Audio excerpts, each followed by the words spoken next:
Everyone's got their coffee. Everyone's back. Hi, Zamir. Welcome. Hi, Grace. Hi, Nadiah. And hi, Syukri. All right, I'm going to introduce Zamir, who's going to be our moderator for this last session where we're talking about should working from home or hybrid working continue after COVID-19? Evidently, COVID-19 is still here, so we can't really say after, but yeah, looking ahead, where should we move towards? Now, let me introduce our panelists and our moderator, starting with our moderator, Zamir. Zamir Hamdy Hamdan is the head of industrial relations and the freelance unit at ASTRO. He's a lawyer by qualification and training and was practicing in screen since 2012 until 2016. His area of practice is mostly in employment relations, litigation, advisory. He then joined Puncak Niaga in 2016, and when did you join ASTRO, Zamir? Like recently you joined ASTRO, right? 2018. 2018, he joined ASTRO, and he is still with ASTRO currently.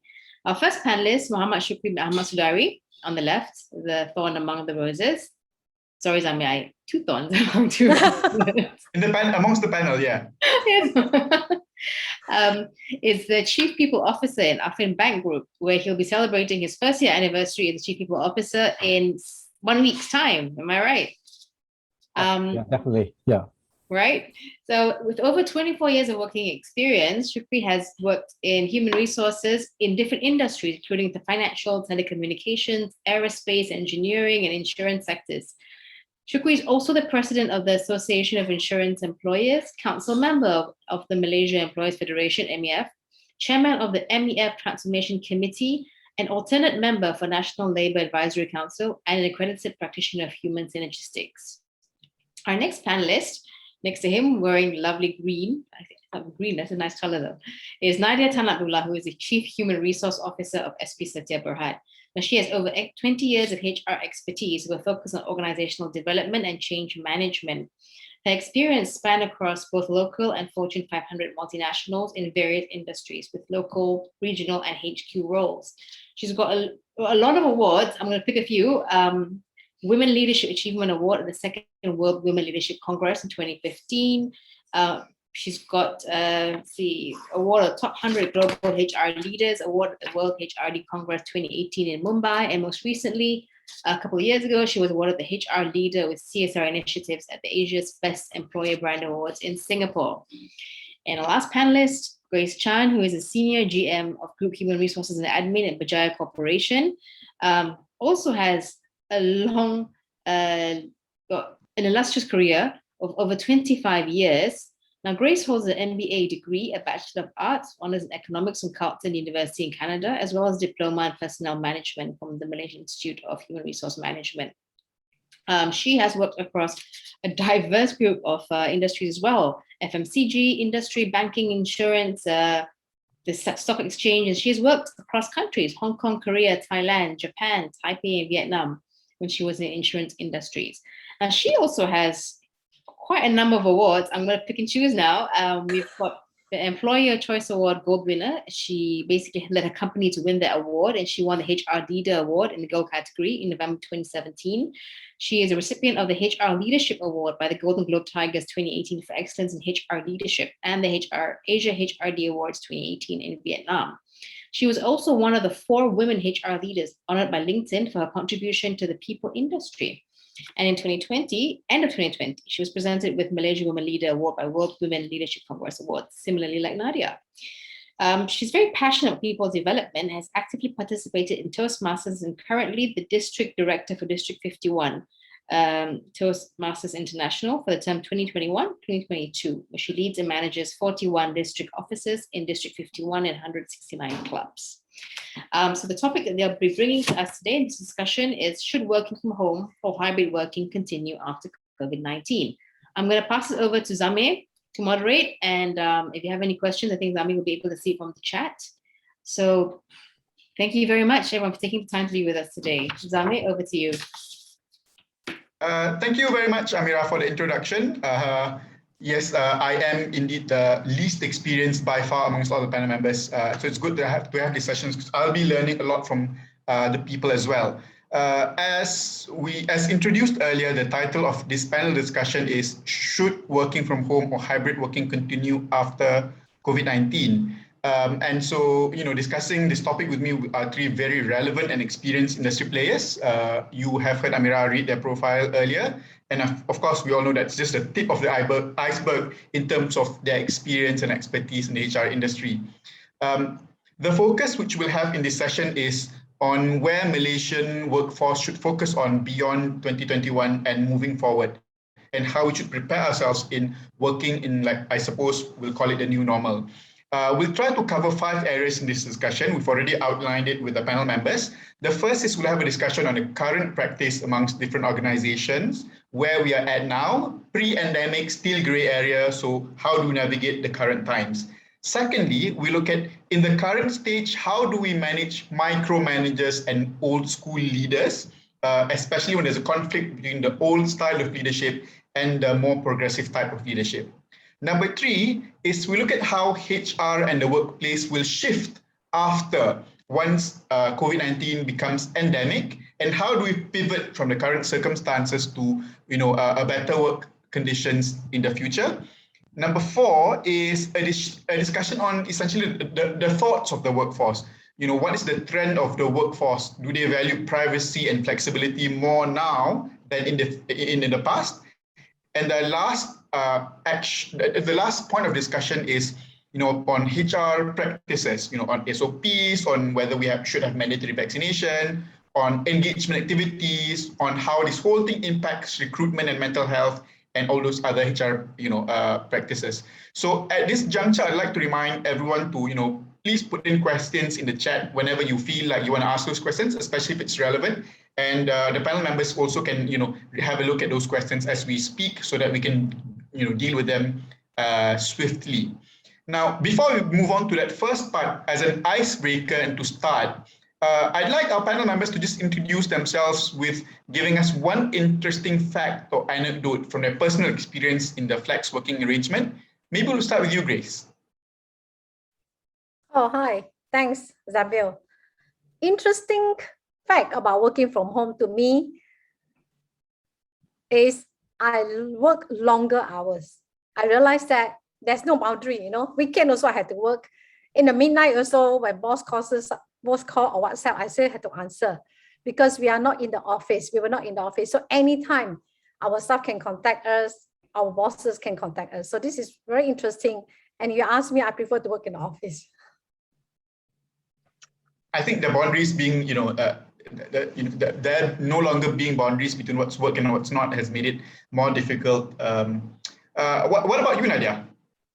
Well, very similar to Grace, but I like to see, it's kind of a joke actually. In Setia, we have this thing called live, learn, work, play.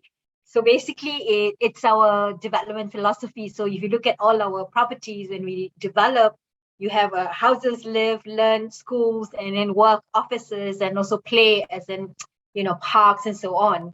So in my household, there are 3 of us. I live in a 2.5-story house, right? So I do my work at the dining table because I'm just too lazy to go up, down to get my coffee and so on. My husband has been pushed upstairs because initially he was downstairs, and he takes the topmost. And my son, of course, he's doing his A-levels exam, and he's on the second floor. One day, so basically I'm at the dining table, and like what Grace says, right? So we tend to work long hours. Not a complaint, but I think sometimes you kind of like there's no border between work and play. So one day I didn't realize I was working, and it was one of those very peak season, and I was sitting there. I didn't realize, I was like, I'm just going to take a break. I didn't realize I was basically, and my dining table, I have this long bench, like a Balinese bench. So I'm sitting at that bench and taking a rest. Next morning, my husband looked at me and said, you literally live, learn, work, play, right? You live, you sit there, you makan at your dining table, and you also sleep there, right? But I think the other good thing for me, working from home is that I got 3 cats. And, in between, the cats are like really good therapies for me. So, and I hate being stuck in the jam. So in a way, that's good for me. But yeah, coming back to work, we started in October, and I think I'm a social being. So I think coming back to it, it's great to really see people. Great, that's great. I'm sure your cats miss you. Oh yes. Now that you know So all I this was on going a out. business trip 2 days ago to JB. So I actually had a video conference with my cat. Yeah, some people might think that, yeah, you actually do that. I say, I do. I talk to my cat. I also have 2 cats. I'm a bit annoyed with them because they just go, they will kacau you when you're working. So for example, if you have engagements like this, I put a barrier in the workplace so that they meow outside, but y'all can't probably hear it. Yeah, Anyways, so I lock them out so they don't come on the table. well, we all have, I suppose, yeah. I hope you don't do that to your kids though. Syukri, what about you? Well, to me, I think more or less same with the rest. But I just want to relate. Sorry, I have a little girl at home, very close to me, 7 years old. Yeah. So what she did, she observed. When I have phone call, she will come next to me, just see, kind of thing, what I'm doing. At the end of the day, at night, she will give report to the mother. Mom, dad have a lot of girlfriend, right? So I was in trouble because most of my direct reports are women, are ladies. So that's why I have a lot of discussion with the team, and most of them are ladies. So the little girl goes to the mom and tells, dad has a lot of girlfriends. So technically speaking, I'm in trouble, in fact, Zamir. So it's not easy, work at home. Oh no, you have one pengawas at home who will report.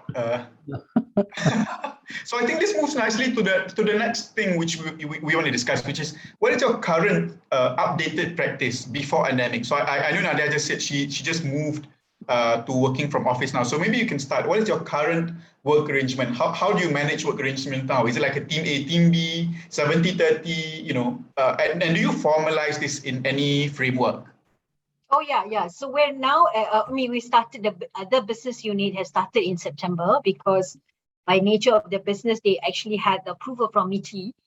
But for HQ, for us, about 300 plus of us in HQ, we only started 4th of October. And throughout the company, we've always been, even since last year, on team A and team B. Even though today you can actually have 100% or 80% vaccination, and we're already there. But we decided that we would take the risk, and we're very cautious about risk because we don't want to be in a situation where something happens, then 100% has to be quarantined. So we're still on team A, team B, but there are locations where if they have enough space, they can have team A, team B running parallel, but they have to be in 2 different locations, 2 different toilet facilities, and so on. Yes, we formalized this. So we have this thing called RTW, as in, return to work guideline. We're already at RTW 3.0. So RTW 1.0 was produced in March last year. And I think in September or October last year, we had RTW 2.0. And now we're at RTW 3.0. So for example, it's a very comprehensive workbook or playbook, if I can call it, which we send out and share with all the employees.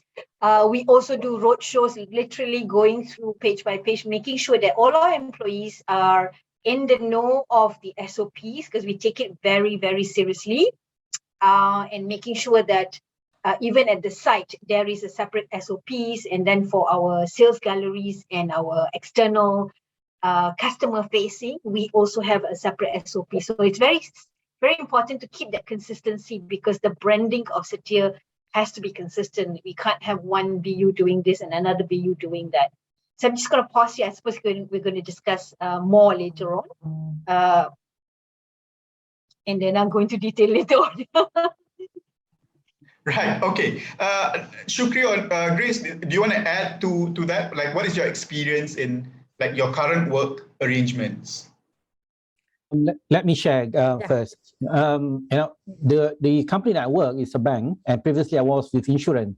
So both industries I've working and involved are essential services, meaning that we cannot close. So we, even at the peak of the pandemic, we still need to operate as usual, because otherwise, people can't withdraw money, people can do a lot of bank transaction. Certain still need to be in manual in that sense.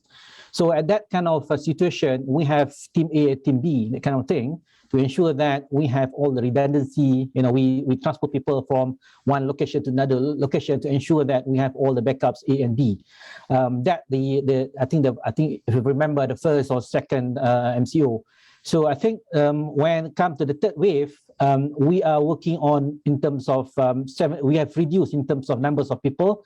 At one time, it's only 30% in the office, 70% at home, and certain divisions that can dependently work from home, they will 100% at home. Recently, when the government has opened up a bit, so we have more people coming to the office because we have fully vaccinated our team. So, but we still have a backup in terms of A and B, but not 100%. So we still have some people working from home in that stand to make sure that we have all the BCP, the business continuity process, is still there to ensure that if anything happens, we still have people that can come back fresh to ensure that business continues. Zamir. Yep. Yeah, for me, Zamir, maybe I can say for my ex-company, how they work is that, with the recent work in office guidelines. So what I understand from my ex-colleague is that they give some flexibility. Most of them work in the office right now. They can choose to work from home, especially those have children, because they need to accompany their children for online classes and all that. So the company actually gives some flexibility to the mothers who have children at home and need to accompany the children, and also for the safety as well if they don't come to office. So it depends, and there is flexibility. And of course, before the wave 3, it's very similar to what Syukri shared in team A, team B, or 30%, 70%, depends on the government guideline. Strictly follow to the government, and we give some flexibility also to the staff to choose to work from home or to be in the office. Yeah. Zamir, just to add on, like how Grace actually said about flexibility, because I didn't mention that. Whilst officially we have team A, team B, we allow flexibility to our GM because, we have, for example, all our pregnant ladies in the last trimester. What I do is I say, look, I think we should allow them to work from home just for safety reason. And of course, the young mothers who's come back from maternity or those who have elderly parents, again, it depends on the role. Because if the person is a receptionist, then of course she has to come back, right? I think the key word here is flexibility, and I guess we'll go into it a little bit more. The other key word is empathy, because I think there's a lot more that we need to be considerate. So, for example, in my team, I've got one lady who's just come back from maternity. She's still struggling, trying to get maid. So I said, look, just stay home and work from home, because her work she can do from home. And I have a lady who just came out of a surgery, and I said, look, you can stay home, but she decided to come back. So there is flexibility. Today, for example, I decided, okay, I'm going to work from home because of some other reasons. We allow that. So I think that's a great positive move and direction, because I think 2 years ago, you don't see that. I mean, it's like, it's not fair for some people and so on. So I think this is really fantastic that the industries and the leaders, the economy is moving forward with a much more agile work environment, which is actually good for the nation. Yeah. I actually love this, and I think I want to challenge that concept which you were just discussing between the two of you a bit more, because when you earlier said that you have a split shift, team A, team B kind of arrangement, and in deciding team A, team B, there are also a lot of flexibility involved, meaning, like, for example, a lot of empathy taken into account, whether maybe your medical condition, or whether you have young kids, or even old parents and things like that. But what I wanted to ask is, when businesses decide on having a split in team A and team B, and essentially what it does is it somewhat forces people back to being present in the office, whether this week, next week, 3 day, 2 day, or whatever. And so the challenge which I want to put to you is whether or not this is based on a business need or based on more managerial demands and wish. Because if flexibility is at the back of our mind, then shouldn't the primary or the predominant option be a flexible work from home, and people who want to be in the office for whatever reason, then they can come, as opposed to a mandated team A, team B, or 70-30 and things like that? What are your thoughts on that? Maybe I can take that for us. I think it's business driven. So because I mean, whatever it is, it has to be business driven because without the business, we don't exist, right? Yeah. So number one, it is business driven. Now, I know of large corporations who decided. I mean, in MNCs, for example, because before joining Setia, I've always been in MNCs for the last 22 years. And for MNCs, we've worked in work from home is an old concept, right? You've been doing it since the last 15 years or so, simply because you have to be connected globally.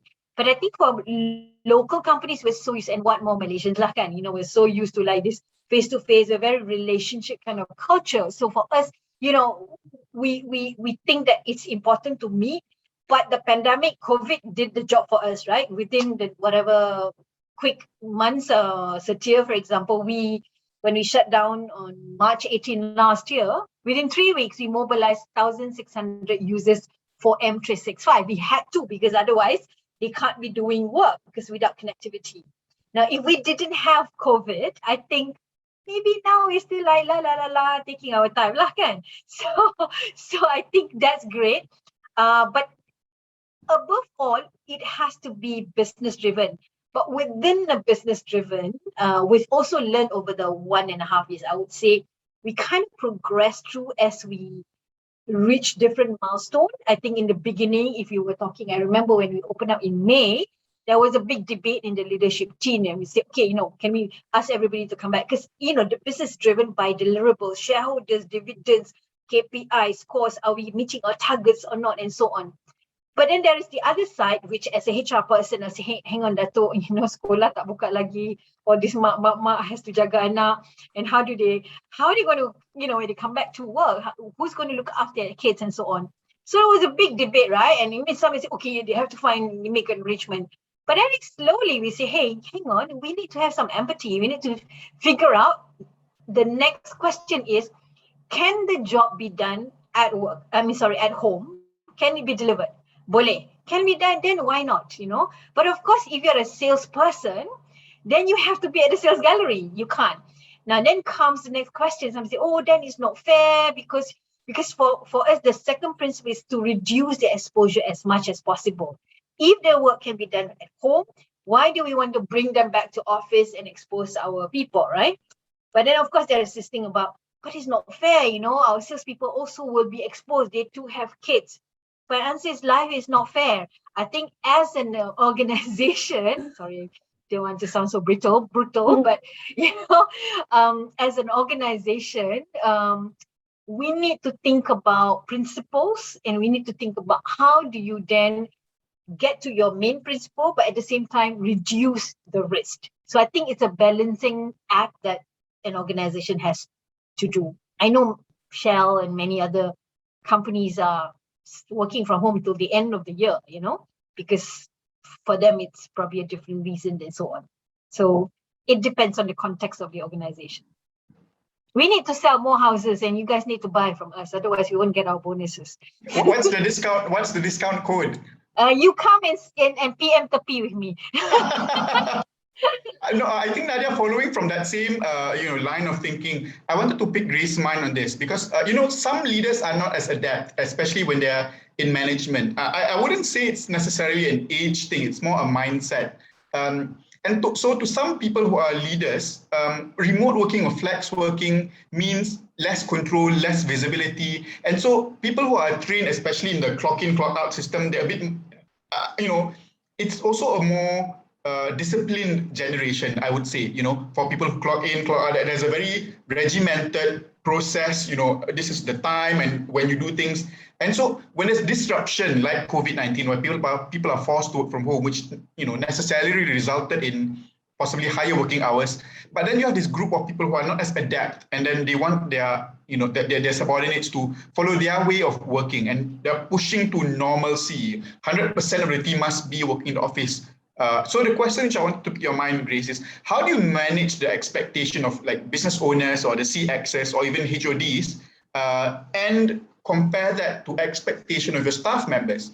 How do you manage this conflict if it exists between the two?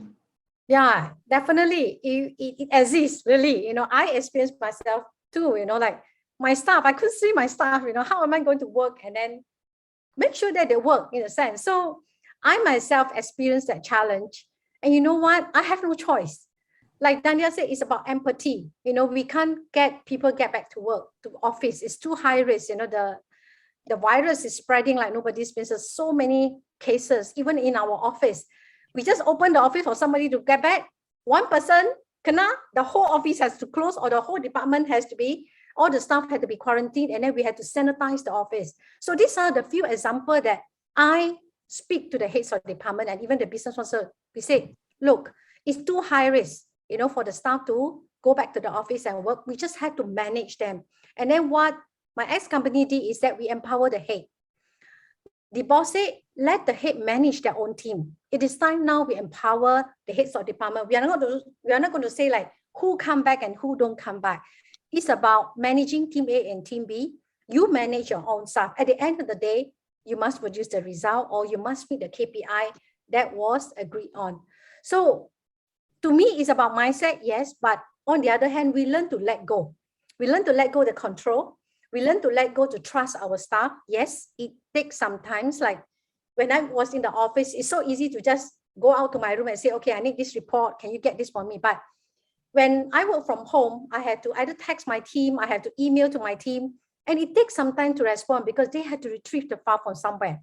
Initially, we are not ready. Some of us had to go back and then save all the file in the thumb drive or hard disk and all that and come back. But slowly, people are getting used to it. In fact, what the company did was to change from PC to laptop. Now it's a policy. Whichever replacement, whoever staff want to replace their PC, it has to be laptop. So I can see that there's a lot of change in terms of work processes from the old days until now. And then people are more now trusting their staff because they see that there's not much different in terms of productivity during the pandemic, and also they work from home. Because I also speak to my staff, you know what they say, Grace, we work harder, in fact, working from home because we had to make sure that we get everything ready. We spend more time, doing certain things where last time we can just be in the office to retrieve the file. So I think there's a shift on mindset. You ask me based on my experience with some of the head, they begin to let go and trust their team to do their work. Yeah. There are two things I want to pick up from that. One is this, letting go and learning, especially by business leaders. The other thing I wanted to touch on maybe later in the later part of this discussion is this impact of working more during the pandemic. I think that's also an area which we need to discuss. But that first part about learning, and I'll ask this to Syukri, is that when we started like March last year, MCO was imposed, and remote working was therefore first forced on a lot of Malaysian workers. And then businesses and staff, everybody pivoted. They adopted a more digital lifestyle. They started getting laptops instead of desktop and things like that. Install all this Microsoft Teams, Zoom. So the question which I want to ask is: did we pivot and did we adapt and change, or did we just manage? Meaning like, oh my God, this is a troubling time. We just have to manage. But then once things are back to normal, we'll go back to the old ways. So that's the question. Did we change as a society, as a workforce, and as a society? Or did we just manage and we'll go back to pre-2020 work arrangements, do you think? So I think this is an interesting question, Zamir. I think when we start this in March last year, I think everyone tried to manage, because we know that, people thought that this is just a temporary, one day we're going to go back to the normal that we used to. So, but then as time goes by, I think everyone understands that the old good days will never come back again. Things have changed totally. You just imagine, I always say that in the past, we never imagined that 60 or 70 or 80 years old auntie and uncle buying vegetable or fish online. But now, everything's online in that sense, okay? Things have changed dramatically, and I don't think things going to back the old good time like last time. I give you an example, Zamir. In fact, in my previous organization, in 2017, I started the first in industry compressed working hours in that sense, meaning that all of my team members or the whole company will have 2 off on Friday. When I went first to introduce that, it's a very high hill task because nobody believes in that. The managers have the mentality that I want my people in front of me. If they're not around, they will not be delivering. So in order for us to implement the whole company, take at least 1.5 years before we embark the whole company, because we are doing pilot bit by bit, try to convince the managers, do that, a pilot in one department, and then have the focus group, discuss with the manager, you have any issues, any problem whatsoever. So it's a very slow process, right? And then when I want to move to the next process to, allow people to work from home 2 days in a week in 2019, I remember my CEO then came to see me and said, Syukri, we are not ready, right? We are not ready because all those kind of thing. But he's a European, by the way. So he said that we are not ready. But I remember on the verge of March in 2020, he came back to see me, saying that, Syukri, if I listen to you a year back ago, we don't have this problem today, right? So then the beauty of that there is no pilot required, because everyone immediately have to implement the whole nation with the government. They said make announcement, it's a lockdown. So to me, in a way, it's a good thing because everyone do it together.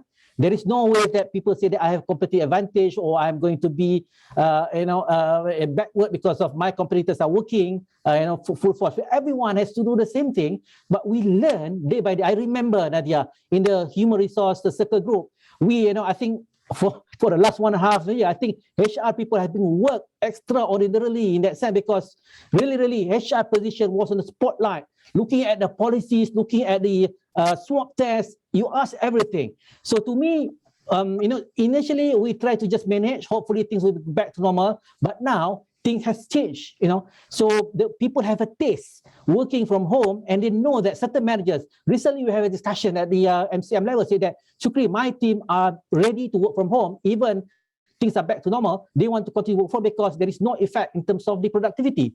And there will be some saving for, it's a win-win kind of solution for company, employee and employee in that sense. To me, things will be totally different, but again, it depends on the industry. Let's say, for example, construction. For example, we need the contractor to be on site. They cannot work from home because the building it will be there on the site. So it depends on the industry. The production, manufacturing definitely have go back 100%. But for those are supporting people, that definitely will work from home, and it will be going to be hybrid.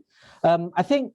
Because people have, unless the managers have the old mindset. But I think by now, most of managers have different kind of mindset already, because they have taste in terms of work from home. And I think, to me, it doesn't make sense if we continue go back to the old regime, because we have the benefit of work from home. So that's my view, Zamir.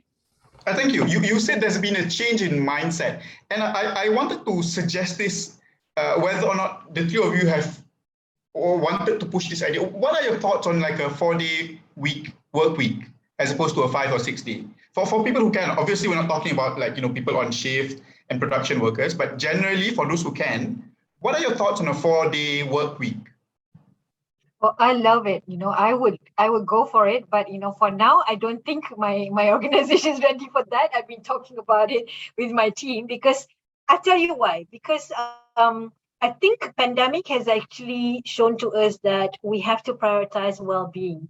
And I think human being human, right? So the more time you have, you think, tak apalah, I can have to work. But when you have 4-day week, right? You will, no matter what, you will complete your work because you cut down all this unnecessary. Secondly, I do feel that that allows people a longer weekend so that they can then do the stuff that makes them happy, traveling, photography, whatever. Now, again, I'm not speaking for Setia, and this is my own view, because I was about to say, now people can start applying to jobs in Setia. Looking forward to a 4-day work. I will push for it, but I have to clarify, this is not Setia's proposition, it's my view, because I do think that in the future, that's the direction. Personally, I feel that the world has changed. There is an emancipation of, individualization. People want to be employees, or people have different expectations, right? We've also seen the great massive resignations, they call it globally. It doesn't matter, it's not even just in Malaysia, everywhere else, because people then realize, well, I could do my own thing. I will resign, not because I don't like to be in this company, but 1.5 years, I spent more time with my family and never thought that, I really took my family for granted. And some say, I can do work from home. So why must I continue on? So, there are different thoughts, right? And then young mothers are saying, well, if I can do my business or run something or have my own hustle, I can spend more time with my young kids. I mean, I never had the luxury of that, because when I was growing up in my career peaking, my kids were like, growing up. And you can never reverse that. So that brings it to a different mindset. I think employers now have to really think differently, because you are going to hit it whether you like it or not. It's going to come either 5 years time or 10 years time, depending on the maturity of your industry. But I personally think that should be given, and provided that you have proper processes and so on. Because if you don't, and your performance management system is not tight, then it might go haywire. So there's a few things that has to go with it. I was speaking at the Asia HRD Award yesterday, and there was one question from the audience and say, so how do you, very similar topic, we say, how do you measure performance, How do you measure productivity when you're working from home? So to me, I think very simple. We overcomplicate matters most of the time. To me, it's very simple. If you have clarity in goals, in what you need to be achieved, you just measure the outcome. Why do you want to measure the productivity, right? I mean, I have Gen Ys and Gen X and baby boomers in my team. For the Gen Ys, they want to do the gym. I just tell them, I don't care what time you want to do it. This has to be, if we agree, this is the outcome we want by tomorrow. You can go home at 5 o'clock and you can do whatever discussion in Starbucks, but deliver. And they know, and be clear about that, they know they deliver. But of course, you don't send FYA. Some managers say, okay, for your action, no clarity, no instructions, no, guidance and so on. So then it goes very bad, right? So if we have all that clear, it can be done. It can be done. And in the Western world, they've already done it. And I think you get higher productivity than now. Let me add a bit on whatever that Nadiah mentioned, because I've been there before when I implemented 4 days week, 2 days off on Friday is off, or 2 Fridays off of the month. That based on the experience I had, the MC reduced, right? Oh, wow. MC rates reduced. Yes. Because the whole world knows that people sit on Friday or Monday, right? People sit either Friday or Monday. But when we allow them to have a longer break, longer weekend, seriously, the MCs reduce. So that's why it's a good proposition for the company to consider that. So I did when we first started, we do a pilot, we do data collection, we study the 4 days week. Yes, that's why the management agreeing to the 4 days week, because of MC reduce, productivity has become higher. So I think that's a good proposition for a company, Zamir.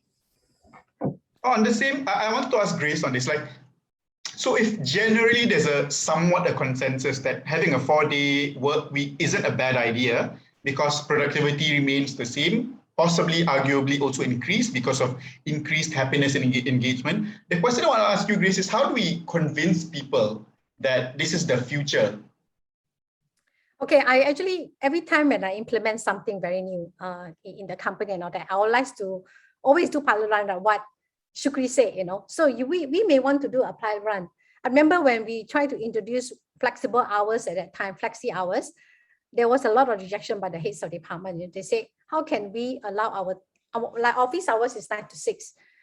I was proposing to allow 8, to 5, or maybe 7:30 to 4:30 to allow, especially the parents who need to send the children to school, more flexible, and also who maybe have elderly parents that they need to take care, take shower for the elderly, and also for them to come to office a bit work.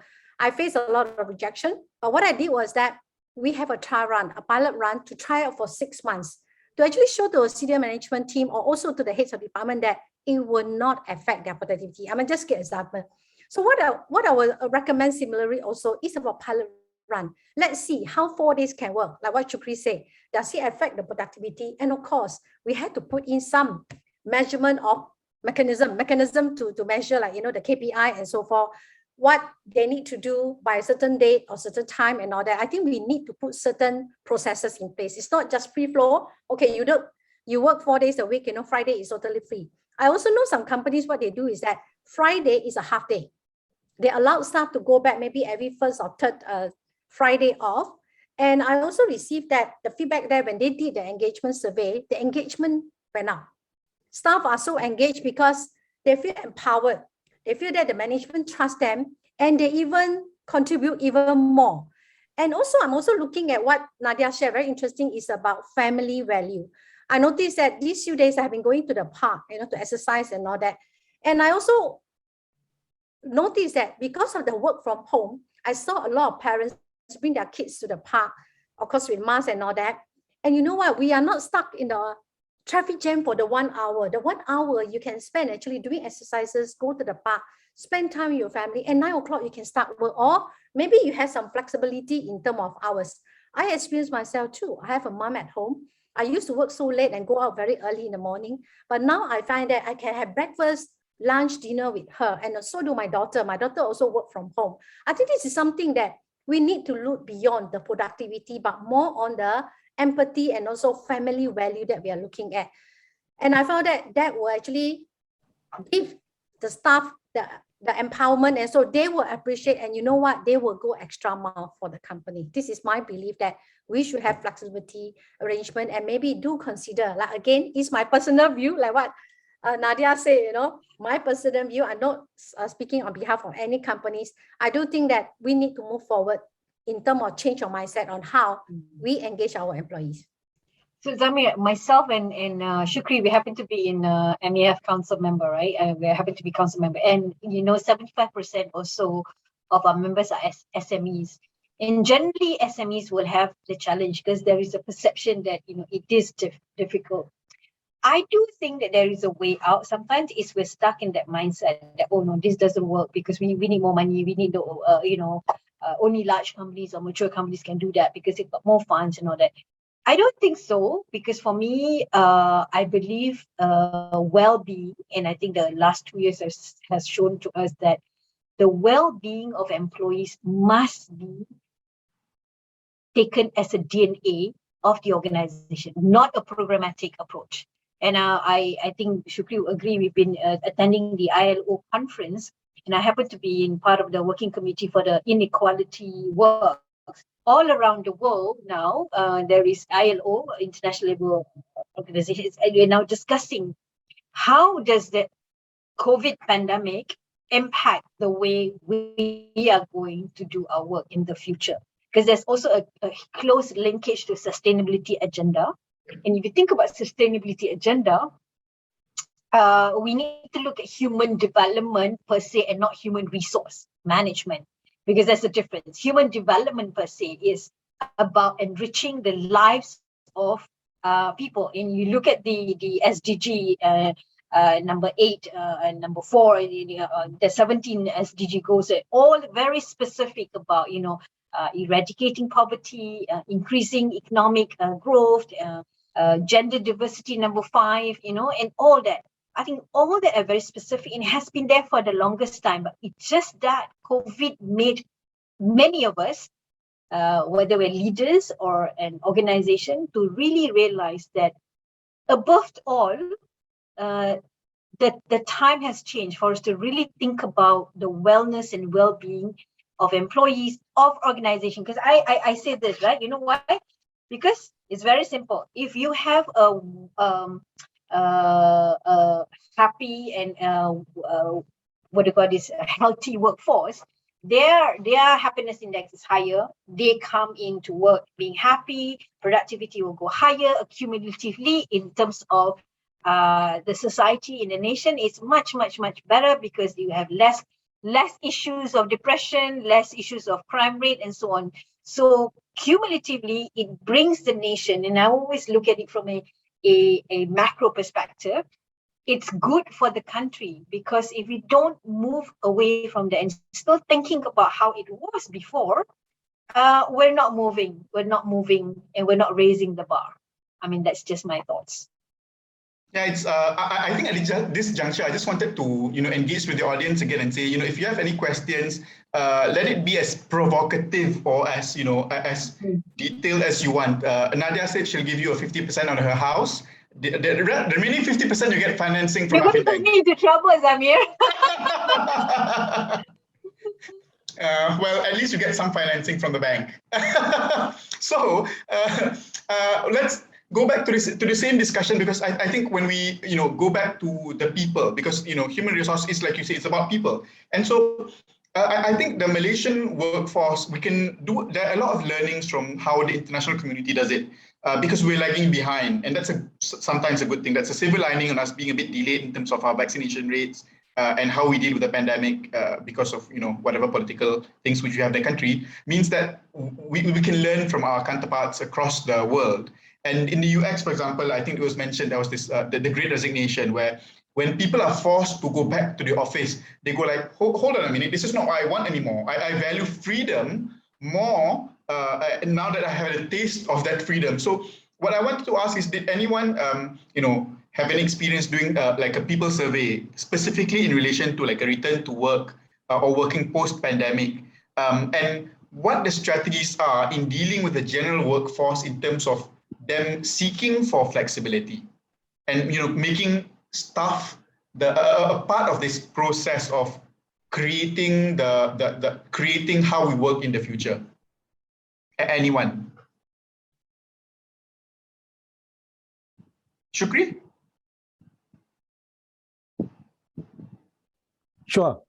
I have an experience. I think when we first have the pandemic, we did a pulse survey to our people, because of that's important. It so happened that we have the we call it Amber.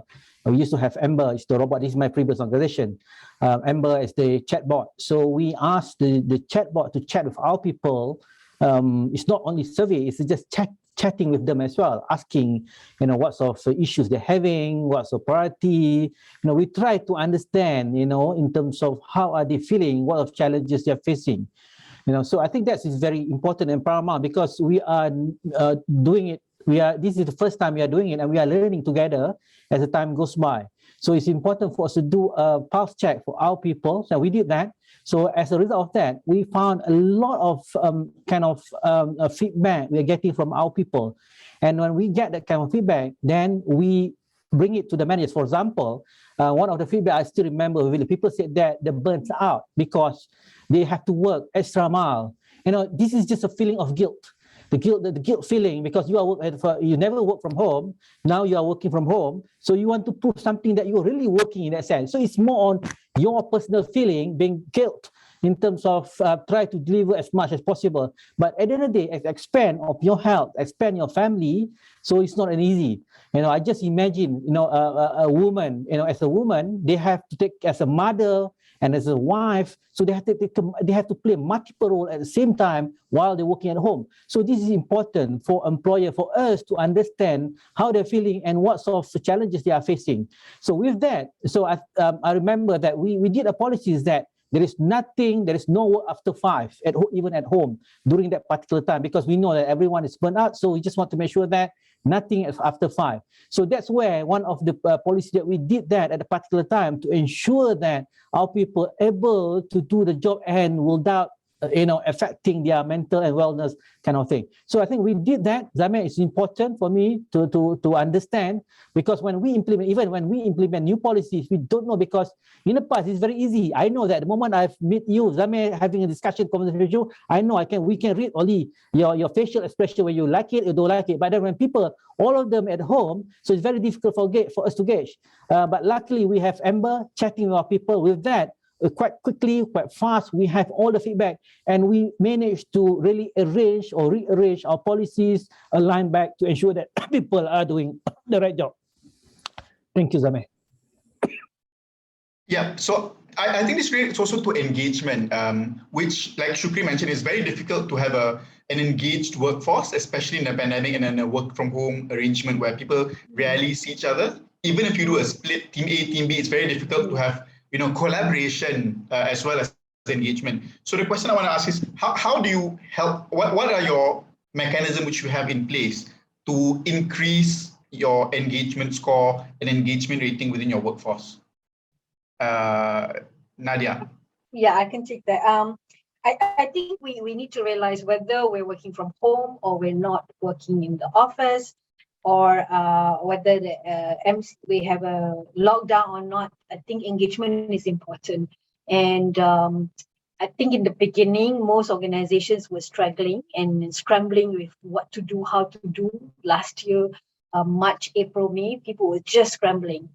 At the end of last year, I think most organizations got used to it. And for Setia, for example, we believe first things first, we're an engineering-based company. So you can imagine most of our senior leaders are engineers. So engineers are very structured in their mind, processes has to be right and so on. So first things first, we have a task force, which is comprising of HR. I lead the task force together with the chief risk officer. We have finance in there because we need to look at expense and what do we need to invest in terms of COVID related matters. We have IT, of course, we need to look at what are the things we need to do. We have group branding, because how do we then interface with whatever communications that we have with our external customers. We have group marketing, because then there is a shift on how do we then market our products, moving into digital marketing. We were doing that, but I think that was not enough. COVID kind of pushed us to really jump in and go right deep into it.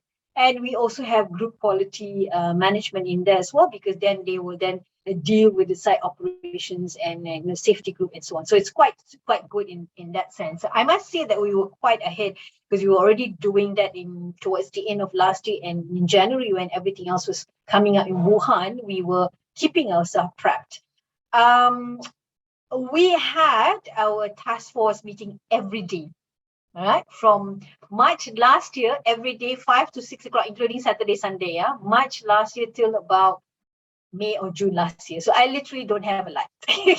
And so basically, I have to say, we all were basically having 3 or 4 hours sleep, during that period, because we had to look at cost effectiveness, blah, blah, blah, and so on. So a lot of things were going on, but now we've reduced it to once a week. Now, having that task force is very important, because we will then be very clear about what is it that we need to communicate with our employees. So we have this COVID comms that comes out whenever there are announcements, or whenever there are things that we need to communicate. So for example, we did this whole survey. We didn't do a survey on like what Syukri did, but we did a survey on vaccination, for example. So we say, okay, what vaccination did you have? Is that or Sinovac, blah, blah, blah. Huge detailed survey. We have about 2,000 people. So we know exactly how many are on AZ, how many are on Sinovac, and so on.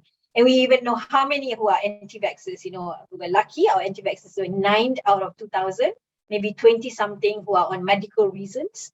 And then making sure that we ask their view about what do they think about it. And I think, as you know, Setia actually volunteered to be providing that PPV. We had 3 locations. Well, one is quite the same location, but we had 2 PPVs in Setia Convention Center and 1 in Penang. At that time, we were already doing a vaccination of about 4,000 to a peak of 8,000 per day. Yeah. So for us, those information we feed into our people so that they know what's happening as well. We also created a COVID center information point in our intranet so that everyone else can go in there and they can look through some of the past documents and so on. So we did it this year because we learned that we have new people coming in and they have messed up whatever communication we had. So all the RTW version 1, 2, 3 are all in there. But I think what's important is to engage our people. So we identify and segmentize our workforce. So for example, leadership. Leadership is very important. We've also realized that some of the leaders are not good at connecting on screen. Some of our people, I mean, my extroverts are all like feeling like they need to jump off the balcony because they don't see people. But I guess mostly introverts are happy because they can hide behind the screen, right? So we have this whole guideline that, okay, you have to put on your video. But after a while, I realized, hang on, I think it's just a bit of a fatigue, a screen fatigue. So we're now more flexible. We say, okay, when you are speaking, then you put on the video. So that leadership connection is very important. So last year in October, we launched our SLR, which is called Setia Leadership Reimagined. That's an alumni of all the programs that we run from our leaders, meaning including middle managers. There are about 200 plus of them.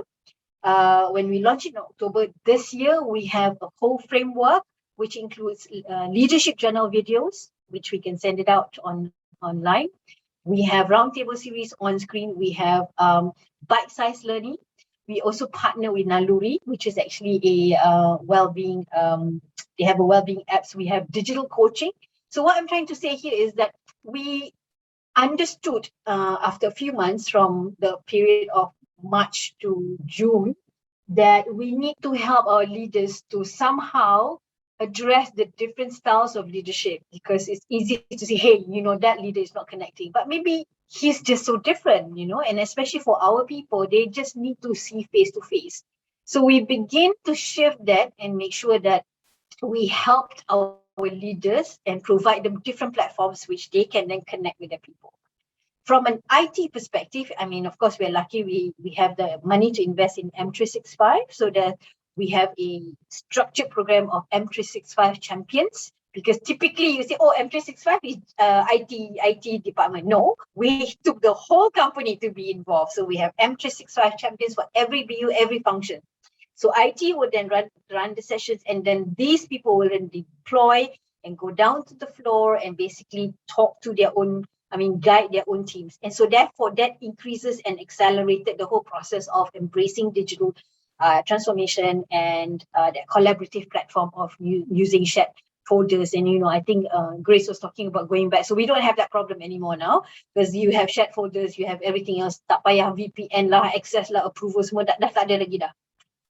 On the diversity agenda, we have our very strong women network, Women Inspiration in Setia, but we've also extended it beyond women. So last year we had like one Friday every month, different sessions, like you bring in your pets, so because people who don't have children, they want to. So we have on-screen sessions, like 200-300 of our employees, they bawa kucing lah, some brought their fish, and just talk, dialogue, dogs and so on. And we also have another Friday where they bring their kids and they say, hey, meet mummies and daddies, friends and all that. So I think that kind of broke that silence of work on screen. So we had a bit of a different style of engaging with people. For the non-management, we started off with a project where I actually assigned, two of my team members to start up this thing called the Page Turners, which is actually a book club. It has got a good traction. So we started in April this year. Every month there is a activity, so there will be given an article and all around, because we have Johor, Penang, Sabah and everywhere. Even overseas, they can come and join us, because it's on screen now, you can, dial in.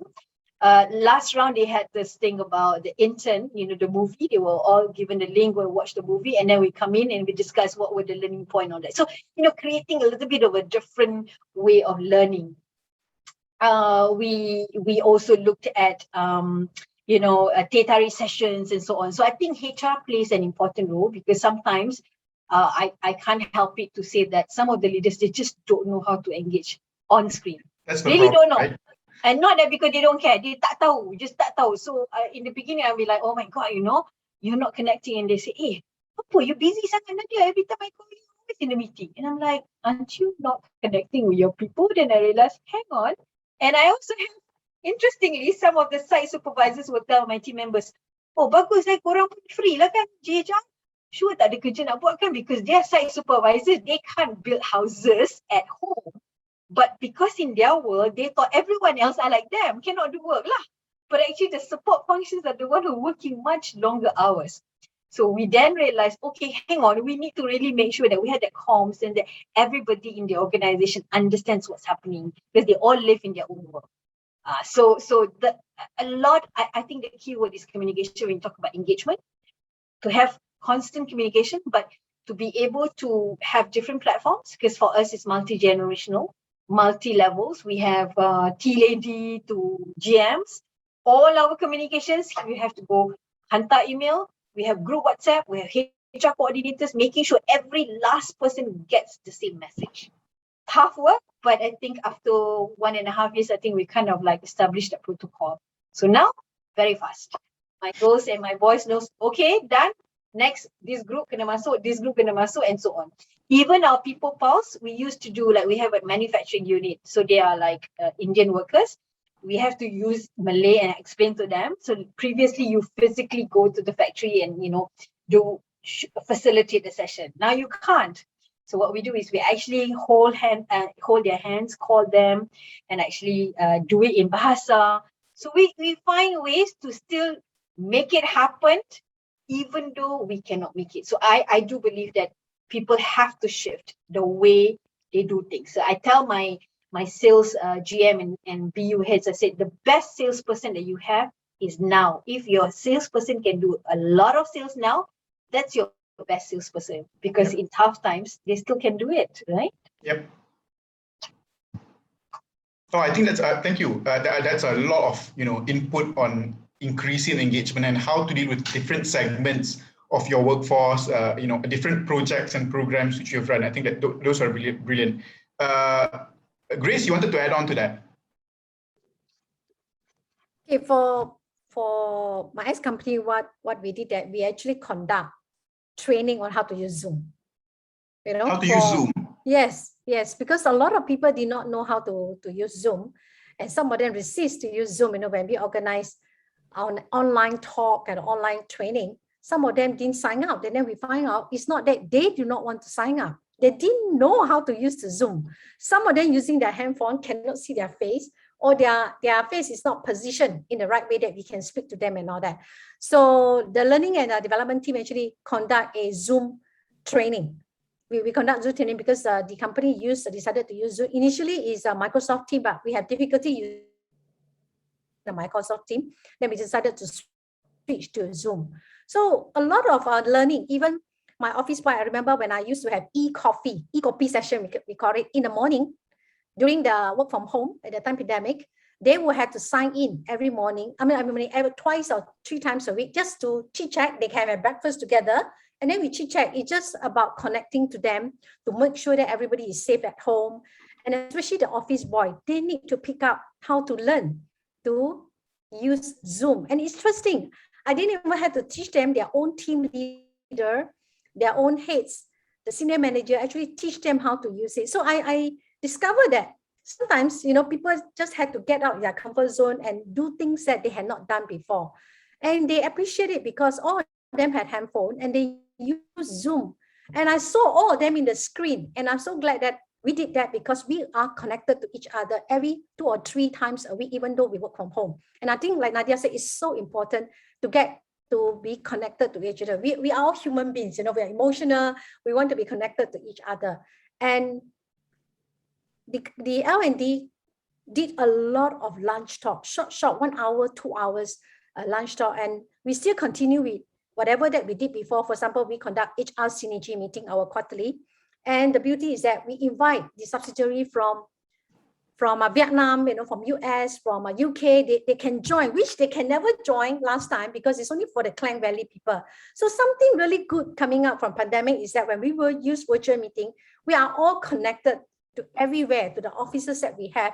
And they were so happy because they get to learn a lot of things, because we invited speakers from other industry or consultant to share, the latest trend or best practices of HR, and that they are so appreciative to have that session that which they never have if we were to have a physical meeting. So to me, this is something come up. Yeah. Yes. So online learning and all that is so wonderful. Now people enjoy it, and then they can log in anytime. For example, e-learning, anytime that they want to go and learn, they can just sit. They're not stick to the classroom training and all that. And of course, now people are now wanted to go for classroom training already. HR, D Corp already approved, to go for learning, face-to-face, that kind of thing. So people are still wanted to connect to each other. Yeah, and I think the way you do learnings online is different from physical, but there are some benefits to it, pros and cons, I think. But when we changed and started using online, we then decided we have this, it's not too bad actually, and that's the fun part of it. Now I want to discuss something a bit more potentially sensitive. I think Nadiah brought it up earlier as well. I want to talk about the anti-vax clan. And I want to ask you, how do you deal with people who refuse to be vaccinated, not on medical grounds or for pregnancy or breastfeeding, but just because they found something, they Googled and they thought, I don't want to be vaccinated. So how do you deal with them? Do you have a mandatory vaccination policy? Should we have a mandatory vaccination policy, especially for people who are required to be like operational guys? And then, what do you think should happen in a non-compliance? Or do you alternatively mandate testing, say, on a weekly basis? What are your thoughts on that? Maybe Syukri should start. Yeah, I think this is the very hot topic. Yeah, everyone is start talking about the vaccination, anti-vax, whatsoever. So I think from my perspective that we always go for the soft approach first rather than on hard approach, right? So, we did face numbers of people, really anti-vax. But the first thing that, I try to do is that I try to understand what actually their concern.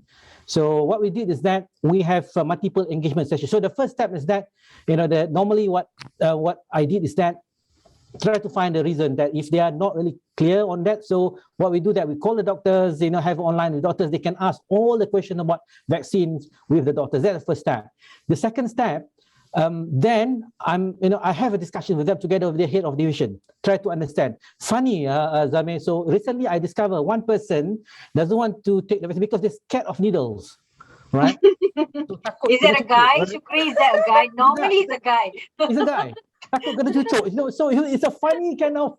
But how did they get vaccinated for other cases when they were kids? Terpaksa lah. Yeah, Paksa lah tu. There is no explanation for that. So we have to try to rationalize with them. You're going to affect your families, all those things, and then slowly. So we try to understand what is really the issues. And some people putting their religious kind of issues. So happen that the person is Muslim. So easy for me to say that. Okay, come on, guys. If you don't take the vaccine, so you're going to have problem going to the mosque for Friday prayer because they will not allow us to go there. So. Or what sort of thing. So we try to rationalize, to understand first what is the concern. So I think for now, we're still on the soft approach. So the plan is that, if these people after meeting with me, tak jalan as well, so the plan is that they're going to have a session with our group CEO, PGCO in that sense. So, so this is a step by step. Like Johor, the people in Johor. So if they don't want, if the teacher send them to the Sultan. The Sultan will like to see them. So, all right. So I think that we are taking that approach, and then but sooner or later we're going to introduce the law. We're going to introduce the procedures in the company because, yes, we respect the rights of people in terms of not taking vaccine, but at the same time, how about the right of the masses, the other people that have been vaccinated, and they need to have a safe environment as well. So we need to be fair to everybody. Everybody has the right, but then whose right that we are looking at here? Because as an employer, we are responsible for everyone. Yeah. Yeah. So that's the approach. So there will be one day we're going to draft a policy, but not now, because now the mandate is that we're going to for the soft approach, understand, communicate. Hopefully, we get a better result, Zamir. Nadiah, what about your 9 anti-vax people? Do you have special arrangements for them? Well, or they work? We very much similar to what Syukri is saying. We try to use positive influencing, because I think it's very important for us to be inclusive and understand, like what Syukri said, understand why. There must be a reason. So for us, we're lucky. We have very few. Like I say, it was 9 out of 2,000. That was the true anti-vaxxers. But so far, we've converted quite a number. So we have a few processes lah.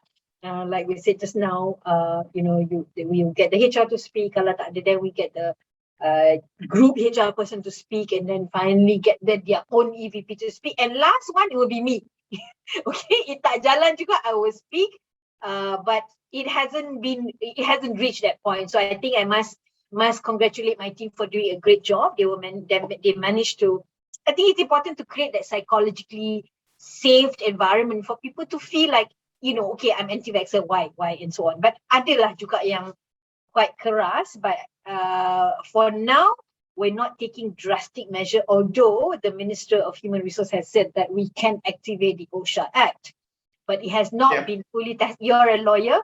It has not been tested as yet and challenged. That's the problem. Nobody wants to be the flag bearer in front and start doing it. Correct. So we're all waiting for the first case, right?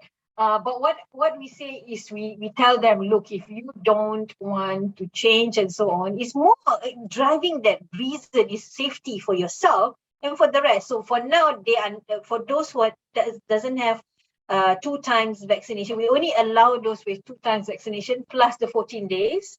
then only you can come back to work. So for example, we had one dispatch guy and who didn't want to. Then we say, how are you going to do your work? Takkan you nak buat dispatch kat rumah aku kan? And then it's not going to be fair to the rest as well. So we're giving them time. I think we have probably less than 5 now. So the conversion rate has been quite good. But we're looking and waiting. I suspect within MEF, we're pushing for the government to do something, whether it's a mandate or whatever. I think the government has already said that for the government civil servants, they're doing something, right? Yeah. So hopefully, inshallah, by November, December, we should. But I foresee that it doesn't go beyond December because we really have to do something about it. But I think probably by then, it will be, because we're already seeing a drop in the number of cases, unless we're talking about a future wave because of the increased vaccination. So I think the push to get people to vaccinate would be a lot less in December than it is now.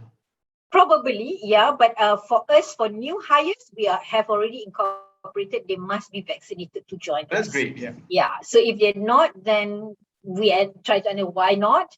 But we want to keep everyone safe. I think that's priority number 1. Yeah. Okay. The next area I want to talk about is to discuss about revision to compensation and benefits, because traditionally we see allowances which are somewhat almost no longer relevant, maybe like travel or parking or meal allowance or things like that. But we are seeing possibly a shift to more relevant allowances like broadband or economic tables and chairs or internet, or mobile phones as an allowance. So what is your view on that? Should we no longer have these kind of special allowances and go like, this is your salary and that's it as a moving forward way of dealing with compensation and benefits? Nadiah. No, maybe Grace, because, yeah. Okay, yeah, thank you. I actually did a survey also, what other companies will be looking at in terms of allowance, especially, last year when we work from home, some of the staff even, do we have additional allowance, to use our internet or even electricity? They were talking about, I had to switch on my fan, I had to switch on my aircon, it's such a hot room or wherever you work. And interestingly, some companies actually give allowance for technology allowance. One company give about 100 ringgit, for staff to work from home. And the other company I also checked is they actually ask the staff to take the chair home, table and chair home to work from the office. To work from home. And apparently it may be continued because they noticed that it's a call center.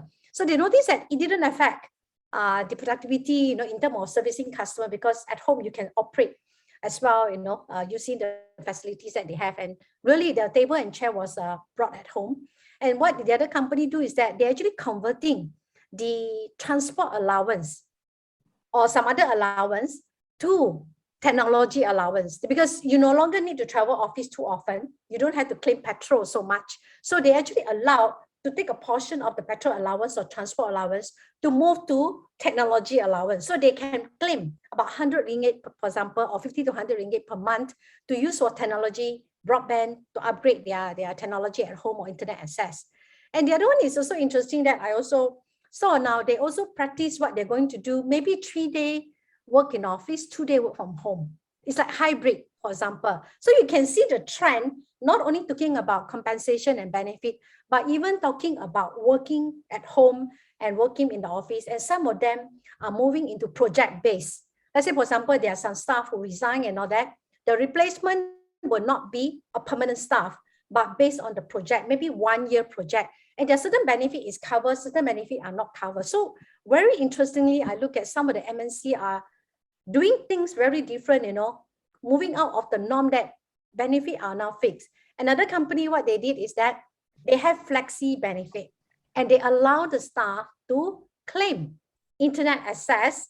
For example, your broadband or your data plan, for example, from the phone and all that, you are now allowed to claim for the usage at home because you use your laptop to work and all that, or even to buy some accessory, because we know that we are not only going to depend on your notebook, you had to buy microphone, you had to buy webcam, or even some of them had to buy lighting so that, you look good, you are clear and in the lighting. So I think we can see the change in trend now, and people are very flexible now looking at, because of the pandemic, we shift our thinking and allowing staff to claim because work from home. And I also understand another bank, what they did is that the table and chair, they allowed staff to go home, and only minimum number of staff need to go to the head office, support office to work. And some of them reduce their floor space. They no longer need to renew the big office space land, the lease, and they reduce, and in fact, they save a lot of money, which now they give it back to the employee in terms of allowance to work from home. Some even give like 2,000 ringgit to be able to work from home. That is my little survey that I did with a few of the HR directors that I know. Very interesting, very interesting. So the only people who complain, I suppose, are the landlords lah. Huh? I want to spend this last 10 minutes to talk about something which I feel is very, very important, but not always discussed in open by HR practitioners, which is about mental health. Because, at the back of the Malaysian government now planning to decriminalize attempted suicide, and I think a marked increase in mental health problems amongst the Malaysian workers.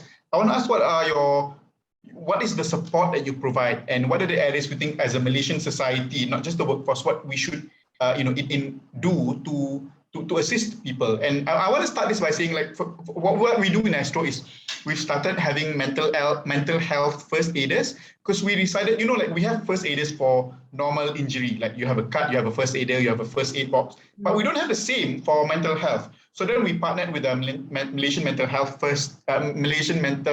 Health Association, and we get divisional representatives to be trained in mental health, so they can at least give a first aid to people who show signs of mental health complications to prevent it from being worse. But what about the rest of you? What are your practices to support mental health? So if I can share, I think to me the word is inclusivity. So for us, we in Setia, we always believe that leadership plays an important role, because everything else starts with leadership, right? So if you're a leader and you can create an environment that's very inclusive, when I say inclusive, meaning being able to understand what the other person is going through, even more now. As I'm talking, I was Googling just now before the session, from January to May, this is 2021, the police was recording 468 suicide cases in Malaysia. And that's huge. And that is just suicidal cases. You don't even hear about other cases of, say, abuse, domestic abuse, and so on. Because for those who are facing domestic abuse, for the first time, they are even spending longer hours with the abuser, because the abuser is not at work. The abuser can be the male or can be the female. It can be either way, right? So those are things. And I think for our culture, Asians, there's a stigma. Nobody wants to say, I have a problem. Nobody wants to say, oh, I have an abusive husband, because, people might look at you differently and so on. And in our culture, we're not like the Western culture, where if you go and see a psychologist, it's normal, perfectly normal.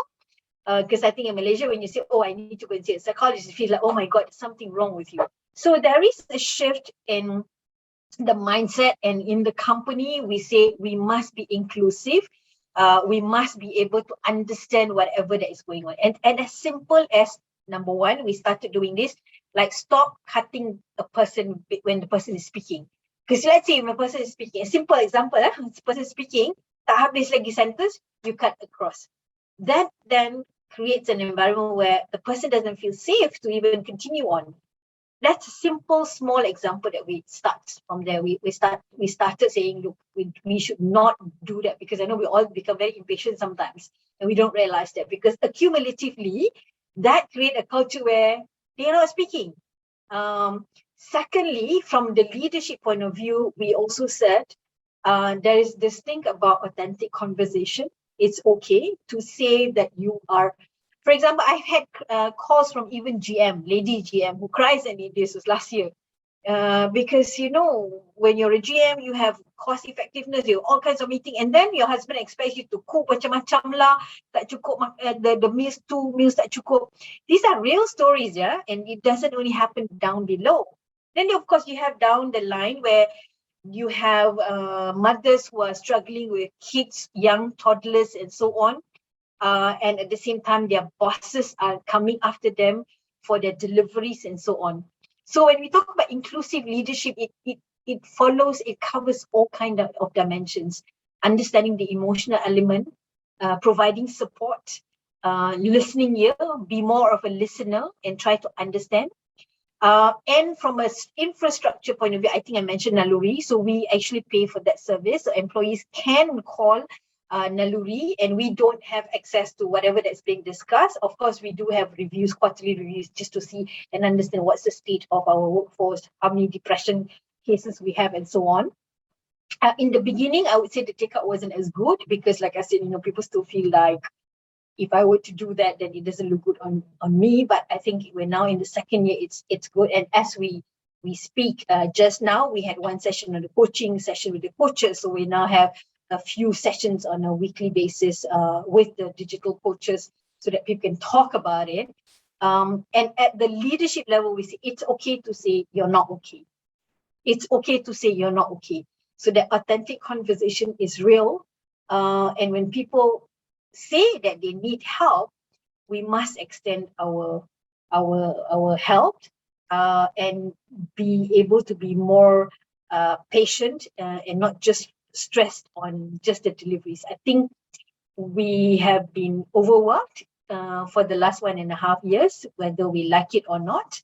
Syukri has been working 7 days a week, I think, for I don't know how many months. And all of us, right?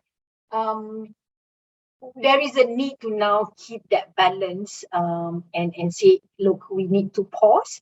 And sometimes people say, lockdown tak payah ambil cuti lah. No, I say cuti macam biasa, irrespective whether you lockdown ke tak lockdown. Because sometimes when they now say, so how, I already applied, then you apply lah, continue. But that mindset that lockdown, I don't take leave. I even have some leaders, some managers says, you cannot take leave when you are working from home, which is ridiculous, right? Because I said, no, it's got nothing to do with whether you're working from home or not. So I think that mindset is very, very important. So I always believe it starts with mindset and then change and creating that new culture of care, genuine care. So from a organizational perspective, if you get the culture right and you get the right leaders, everything else is in place.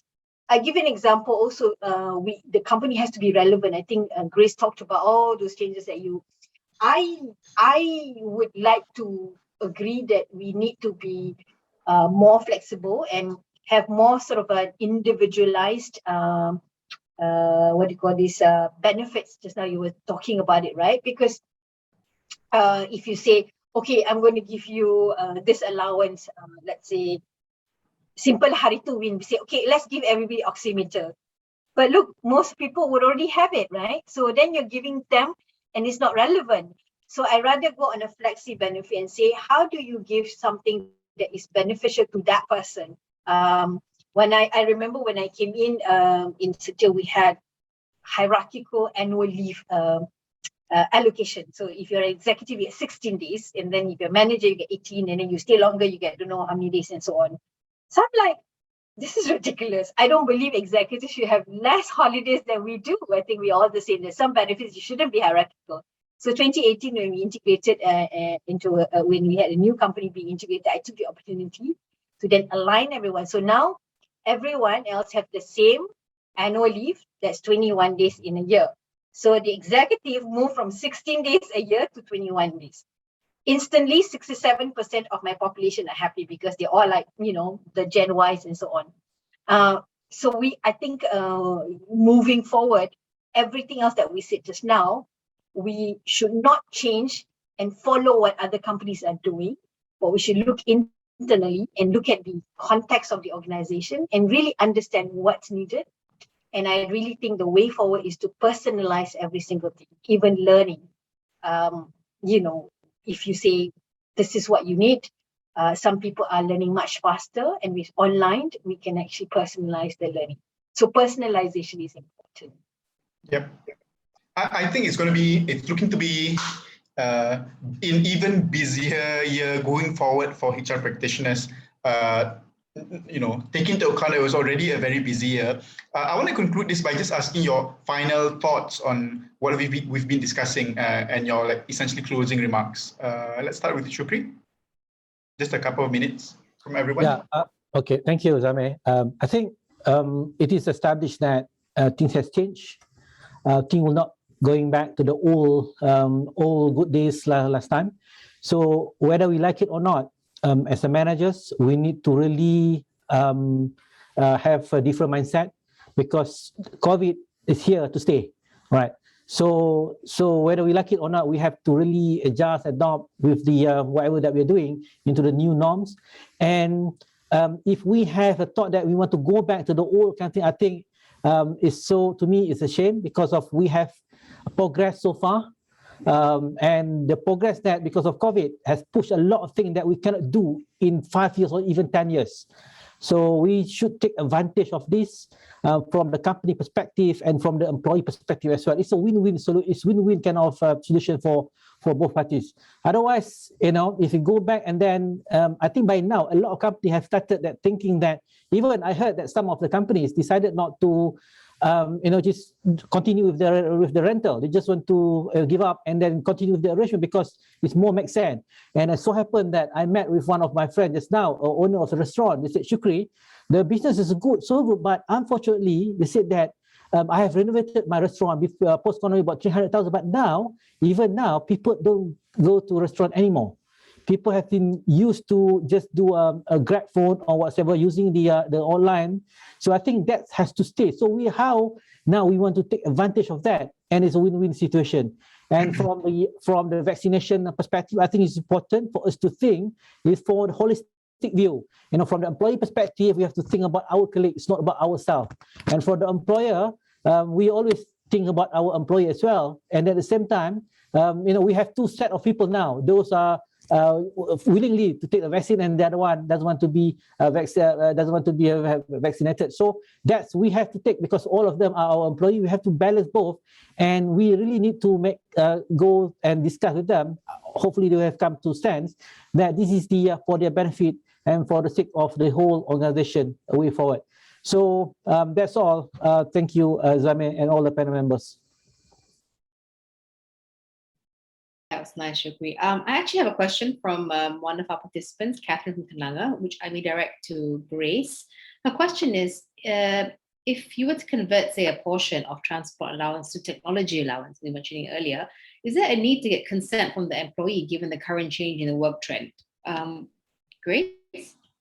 My approach has been always to communicate, before we do a change, we have to explain to the employees why, what is the need that's to change.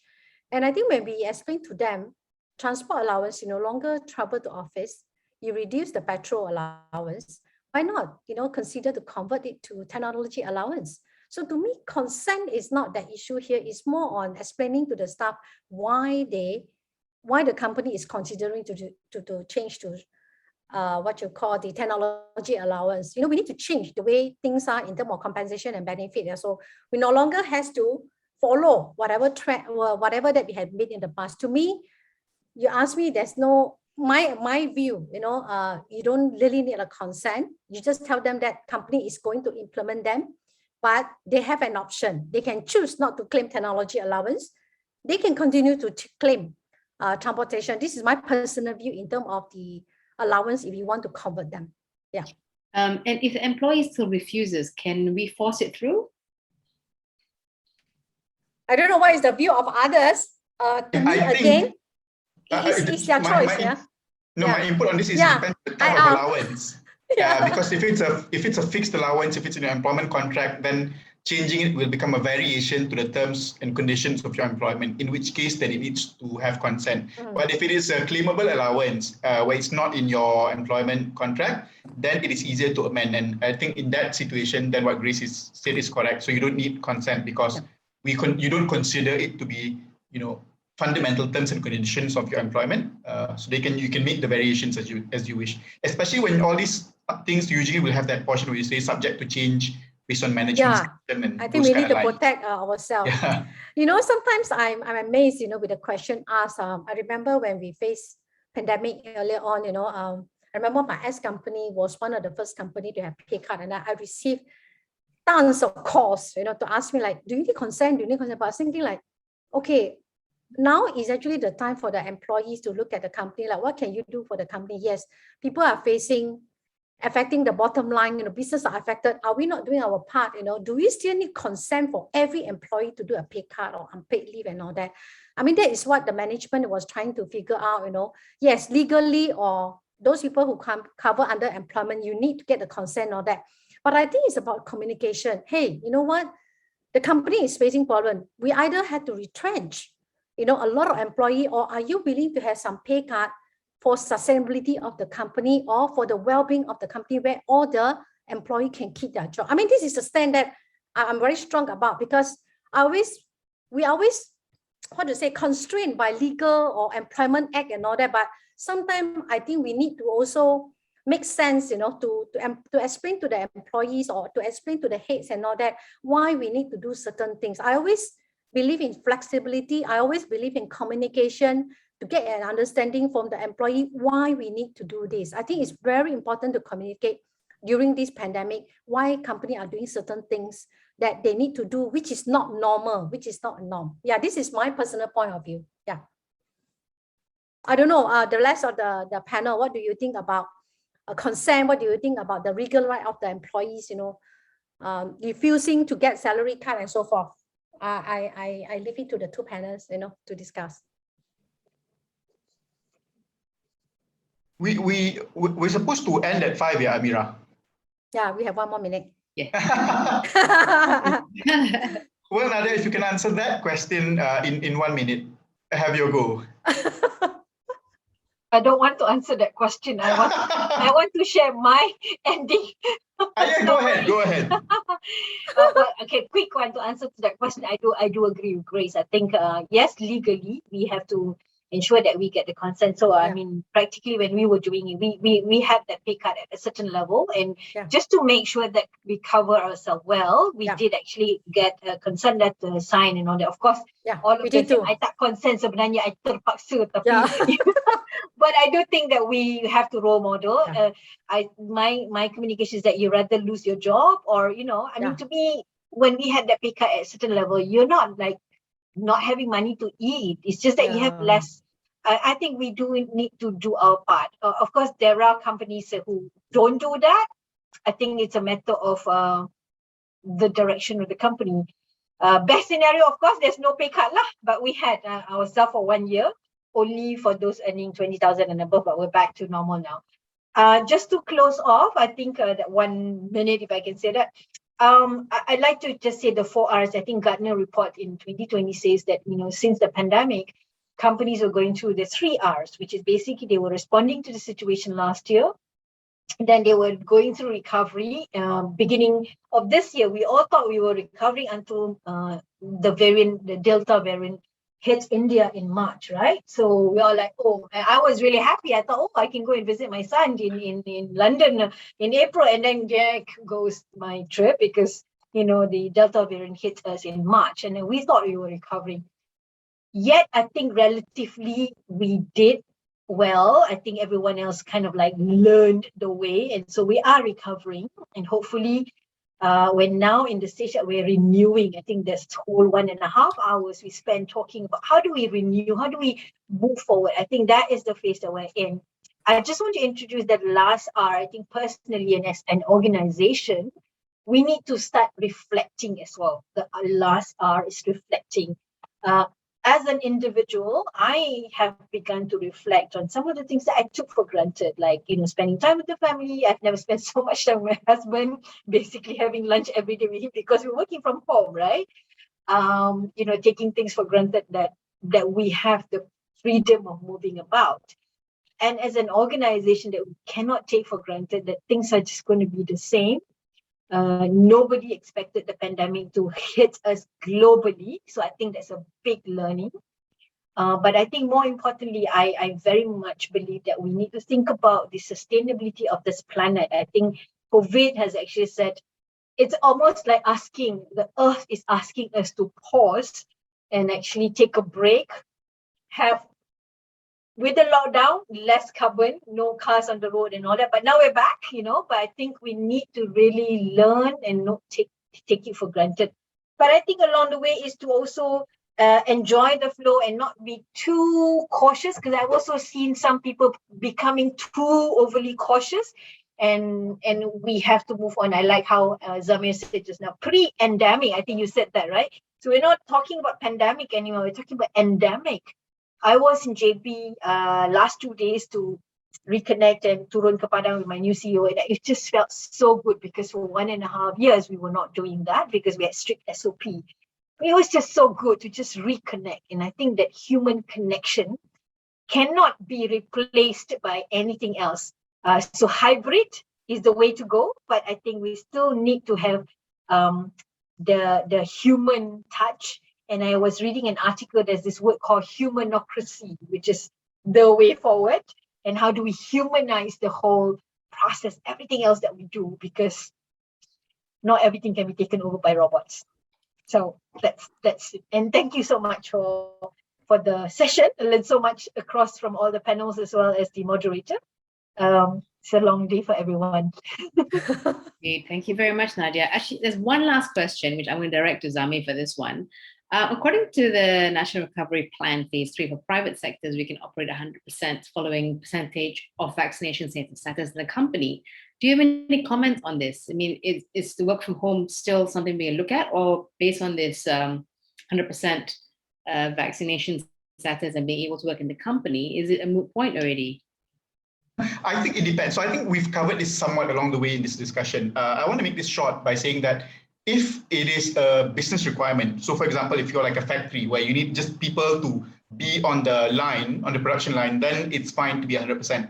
But if you're working and you have a lot of support functions which does not require physical presence in the office, forcing people to go back to the office is regressing back to the days of the past, and we do not need to go there. And I think that as HR practitioners, we need to push the agenda forward and get people to be, to look into the future and say the way of the future is not 100% 9 to 6 way anymore. It's a lot more flexibility. It's a lot more focus on individual needs and tailoring, benefits and things to, policies based on the specific needs of your workforce. So, we can allow 100% to come back. I do not think it's a good idea for most organizations. All right, thank you. I hope that answered our participants' question. Yep, we have come to the end of our 2-day conference, and thank you very much to our panelists and our moderator for taking the time out, sharing with us. Very enlightening, especially because we're from diverse industries. Thank you once again, and thank you to all our participants for spending the last 2 days with us. I hope you have a good week ahead, and until we all see you again, thank you very much. Thank you, Zamir. Thank you, Nadiah. Thank you, Grace, and thank you, Shukri. Thank you. Thank you, everyone. Welcome. Bye-bye. Oh, there's a Bye-bye. poll. Oh, there's a poll. Oh, okay, there's a poll. I didn't know this. There's a poll on the screen. If you all could fill it up before you log out, that'd be fantastic. Thanks, Umi, for that. I completely forgot.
So people are filling out the feedback form.